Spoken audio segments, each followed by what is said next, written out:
Ya, judul kita jelas tanpa terdengar langsung to the point ya. KPK bidik siapa? Nah, itu dia masih jawabannya. Menjadi misteri. Karena ini kan sudah dinaikkan statusnya nih, artinya memang pihak KPK sudah menemukan nih ada tindak pidana korupsi di sana. Ada unsur kuat begitu ya? Betul, langsung saja kita bahas hal ini pemirsa bersama dengan Wakil Ketua KPK 2007-2011 ada Pak Jasin. Assalamualaikum, selamat pagi Pak Jasin. Pagi. Waalaikumsalam, selamat pagi Mbak Aya dan Bang Philip. Ya. Jadi kita mau mencerahan ya. Termasuk juga nanti kita ingin lihat sebenarnya penyelenggaraan ibadah haji dan umroh sejauh ini seperti apa sih? Betul tidak ditemukan ada tindak-tindak penyelewengan di sana. Nanti sudah ada Pak Ade Marfudin yang tersambung melalui Zoom. Sebenarnya sih lagi OTW ke sini. Lagi OTW sebenarnya, cuma kena macet gitu ya. Pak Ade. Selamat pagi, Pak Ade. Pagi, Assalamualaikum Pak Yasin. Waalaikumsalam, Pak Ade. Waalaikumsalam warahmatullahi wabarakatuh. Ya, sehat, Pak. Kita ingin ke Pak Yasin dulu. Lama nggak jumpa. Ya. Lama nggak jumpa. Pak Yasin, jadi sebenarnya dengan statusnya ditingkatkan ini apa sih yang disampaikan oleh KPK? Ya, pertama yang ingin kita sampaikan tuh rasa prihatin ya saya itu terhadap Kementerian Agama terutama. Yang kedua adalah mengapresiasi KPK. Itu suatu hal yang harus kami sampaikan di dalam pembukaan ini. Ya. Jadi penyelenggaraan ibadah haji itu akan terus seperti itu apabila kita tidak membenahi sistemnya yang menjadi baik. Siapa pelopor pembenahan sistem adalah ya KPK. KPK itu tidak hanya law enforcing agency saja, tapi juga preventing agency. Sudah dibuktikan dengan ada peningkatan status? Nah, preventing agency itu adalah pembenahan sistem agar penyelenggaraan ibadah haji tidak berulang. Kalau misalnya menteri yang sekarang itu kena, itu sudah 3 menteri loh yang diproses hukum itu dari perjalanan semenjak adanya Kementerian Agama. Itu kan makanya saya sampaikan prihatin, benailah sistemnya.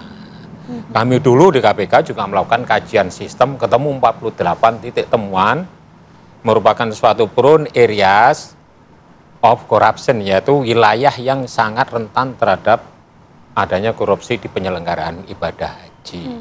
Tuh.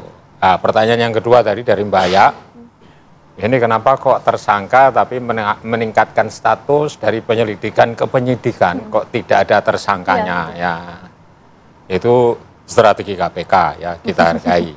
Ya, jadi kalau sudah naik menjadi penyidikan itu kita sudah lega, jadi KPK ya, quote and quote sudah bekerja dengan baik selama ini. Kalau orang candaannya, yaitu sedang makan bubur panas, yaitu dimulai dari pinggirnya. Oke, tapi ini artinya nggak akan lama kan kemudian akan ada penetapan itu? Ya, dugaan saya seperti itu, tidak mengajari KPK ini ya. Dugaan saya tidak seperti itu, dari pengalaman yang lalu pun saya juga begitu.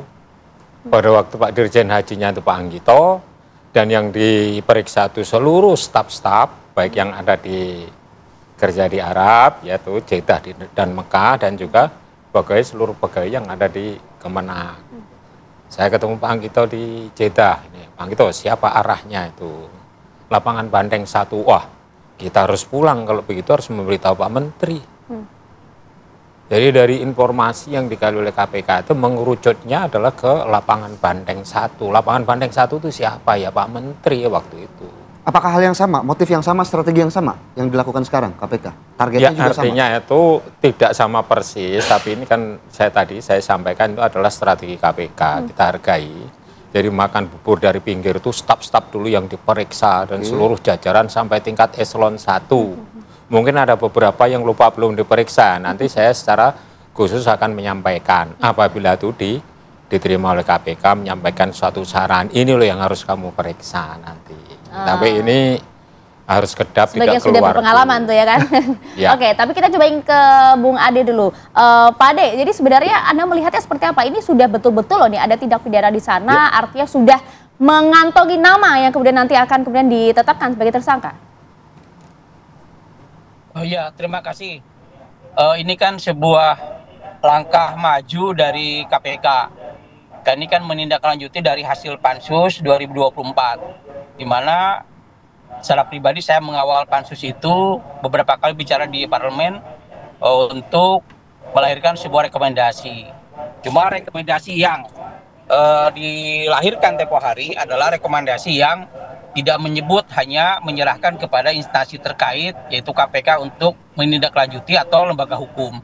Nah, tidak menyebut kenapa? Karena Pansus tidak berhasil menghadirkan Pak Menteri waktu itu. Jadi Pak Menteri tidak hadir, otomatis karena Pak Menteri nggak hadir, maka hasilnya tidak maksimal.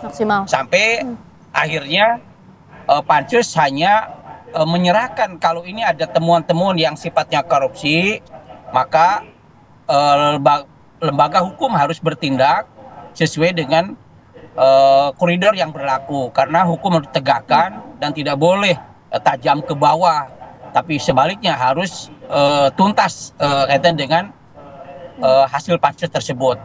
Nah, sekarang sudah ada mulai dibuka dan KPK sudah memanggil Pak Menteri tahun yang lalu 2024 itu baru bisa dipanggil sekarang. Artinya bahwa masyarakat sesungguhnya menunggu kejelasan. Kalau waktu itu adalah Pak Menteri hadir, proses tabayun, klarifikasi kan sudah bisa diselesaikan. Karena beliau mangkir, sehingga masyarakat bertanya-tanya seperti apa sih sesungguhnya. Ini kan yang menjadi fokus Pansus adalah lebih kepada pembagian kuota. Kuota itu seperti apa pembagiannya, khusus kuota tambahan. Ini kuota tambahan ini seperti apa pembagiannya, ini yang menjadi permasalahan. Apakah ada penyalahgunaan wewenang atau seperti apa? Nah, transparansi penjelasan ini yang ditunggu oleh publik, oleh masyarakat. Ini saya kira akan terus ditingkatkan karena ada terindikasi bahwa kuota ini pembagiannya kan 50% seharusnya sudah melanggar undang-undang, di mana undang-undang sudah jelas aturannya. PIHK itu kan hanya kebagian 8% dari kuota tambahan maupun kuota normal. Nah, ini terjadi 50%. Kenapa? Ini kan perlu ada penjelasan tuntas dari pihak kementerian, khususnya karena kewenangan menteri, ya menteri yang harus menjelaskan kepada masyarakat. Ini yang ditunggu. Nah, kalau sekarang wajar misalnya terus KPK mengejar ini adalah ingin pembuktian dan klarifikasi. Kalau betul ya tentunya adalah menyelamatkan Pak Menteri. Baik, kalau ini adalah sesuai dengan aturan. Tapi kalau justru keluar dari aturan, ini kan menjadi temuan yang perlu ditindaklanjuti lebih jauh. Baik, Mas Ade, kami juga penasaran. Mas Ade mungkin sedikit menarik ke belakang dari cerita Mas Ade bahwa kemarin di tahun lalu juga Pak Menteri mangkir. Apakah memang ada alasan khusus waktu itu Pak Menteri yang menjabat, Pak Menak Yakut Khalil Qomas, tidak memenuhi panggilan dari Pansus Haji? Ya, saya kan mendapat informasi jelas dari teman-teman Pansus itu waktu itu karena sudah melakukan mendatangi dan terus menggali informasi sebanyak-banyaknya. Ya, alasan yang diterima ditangkap oleh teman-teman Pansus waktu itu adalah karena tugas negara Pak Menteri keluar, sehingga panggilannya tidak bisa dihadirkan. Ini sesungguhnya kemangkiran ini kan timbul tanda tanya besar bagi masyarakat maupun Pansus. Kenapa bisa mangkir padahal bisa dijadwal ulang dan sebagainya.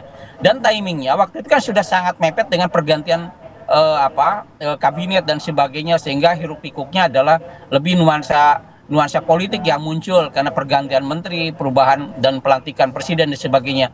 Sehingga ini terus sedikit waktunya juga mepet, di mana DPR juga harus dilantik yang baru, sehingga ini tertunda pemanggilannya. Ini diserahkan ya sudah diambangkan dan sampai sekarang tidak pernah dapat dipanggil, dihadirkan dalam pansus keluarnya tanpa ada klarifikasi tabayun dari Pak Menteri terhadap pembagian kuota tersebut.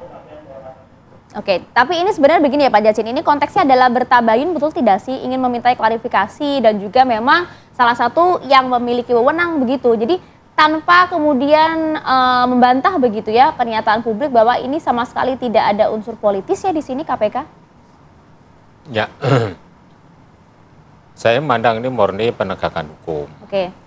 Karena apa? Karena kita berbicara mengenai histori dari penambahan kuota ini. 23 Juni tahun 2023 itu pemerintah Arab Saudi sudah menyampaikan adanya tambahan kuota sebanyak 20.000. Nah, kuota aslinya berapa? Adalah 1% dari total population yang beragama Islam. Tapi di situ ketemunya adalah 221.000. Ya. Kapan itu disepakati bahwa ada tambahan kuota itu bersama DPR Komisi 8? Itu tanggalnya adalah 27 Oktober tahun 2023. Jadi totalnya menjadi berapa? Dari 221 ditambah 20 itu menjadi 241.000. Nah, kemudian Menteri Agama mengeluarkan PMA, Peraturan Menteri Agama.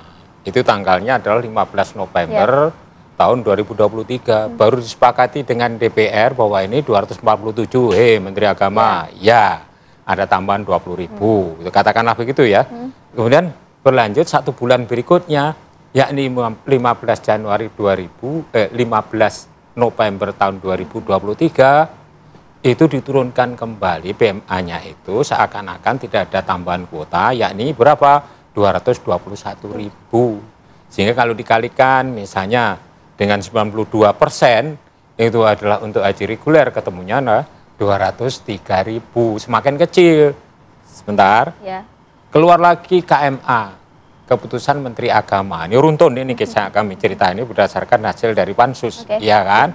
Nah, itu ada tambahan 20.000, tapi dibagi 10.000, artinya 50%. Yang harusnya kan lebih besar kuotanya untuk reguler. Untuk gitu kan? reguler. Ini sudah diperjualbelikan. Betul, jadi seharusnya ya itu tetap mengacu kepada Undang-Undang Nomor 8 Tahun 2019 tentang penyelenggaraan ibadah haji, di mana pasal 2-nya diatur itu 8% itu untuk haji khusus. Nah, dan kemudian kalau sudah disebut 8% haji khusus, pasti regulernya 92%. Ayat 4-nya menyebutkan itu berdasarkan urut-urutan, tidak boleh itu nyerobot tahun ini daftar, kemudian tahun ini juga berangkat. Itu melukai rasa keadilan masyarakat yang nunggunya 17 tahun sampai 47 tahun. Seandainya itu dibagi dengan baik, 241.000 itu adalah 92% untuk haji reguler, itu ketemunya haji regulernya itu adalah yang terakhir itu seharusnya dia mendapatkan sekitar berapa itu? Itu 213.320, bukan hanya 203.000. Jadi kan jauh sebenarnya jika ada 10.000 lebih yang sudah diperjualbelikan. Gitu ya. Artinya tindak pidana kan sudah jelas Pak Jasin ya. Artinya mudah dong KPK kemudian untuk bisa mengusut kasus ini dengan tuntas, menetapkan tersangka. Kita jawabnya nanti ya. Sesaat lagi kami akan kembali untuk Anda.